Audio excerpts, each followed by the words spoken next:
Donald Trump suffered a complete meltdown at 1 in the morning, 2 in the morning last night. This is not normal. Sarah Matthews, former deputy White House press secretary, was recently on this show. I asked her, was the belief that when this happens, Trump is up all night tweeting held in your office when you worked for Trump? She said, yes. When he did this stuff, we believed he was up all night.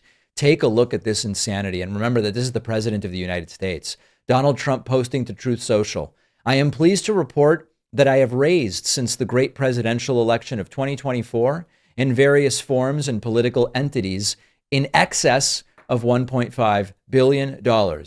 Make America great again, President DJT. Trump still doesn't understand that when you put tariffs on other countries, the tariffs are paid by Americans. He has raised money in the way that you can raise taxes. He put an import tax on American companies, and he's collecting it from American companies. Republicans were supposed to be against that, but Trump is bragging about it. Trump then talking about a crime bill. Quote, Speaker Mike Johnson and Leader John Thune are working with me and other Republicans on a comprehensive crime bill. It's what our country need. And now, more to follow, make America great again. Now there's a new crime bill that he wants to do. We've never heard a thing about it. He then goes to talk about what he's doing in D.C. Crime numbers are way down in D.C. Amazing progress being made. Thank you for your attention to this matter. President Donald J. Trump. You know, every detail of this is humiliatingly dishonest.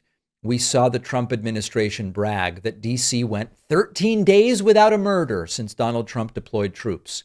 Except just a few months back, D.C. went 16 days without a murder. It's not really representative of anything that Donald Trump is doing. There's also broader questions as to, can you really reduce crime in this way?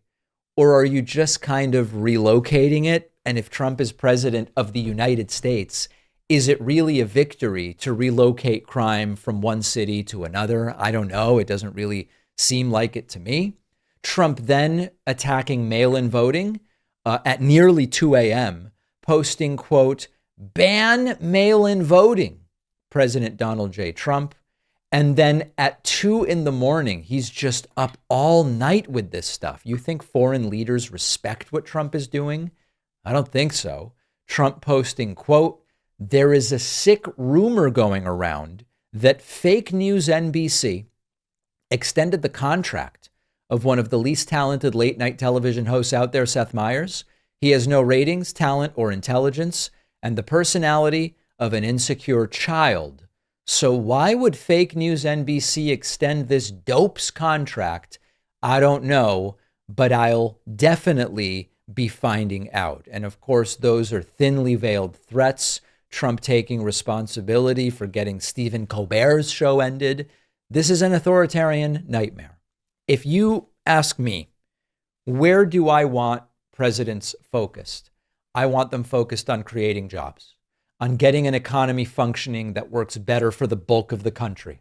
I want them dealing with lack of access to health care. And do I want them picking and choosing who gets to have a late night show and strong arming either with lawsuits or social media threats, networks about you might lose your license or I might sue you this way or go after?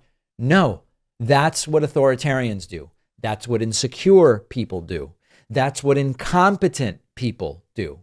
And there are people in Trump's corner, for lack of a better term, who love it.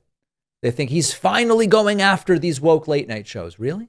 Does that get anybody food if they can't afford it? Does that get anybody a job if they don't have one? Does that get anybody health care if they don't? Come on.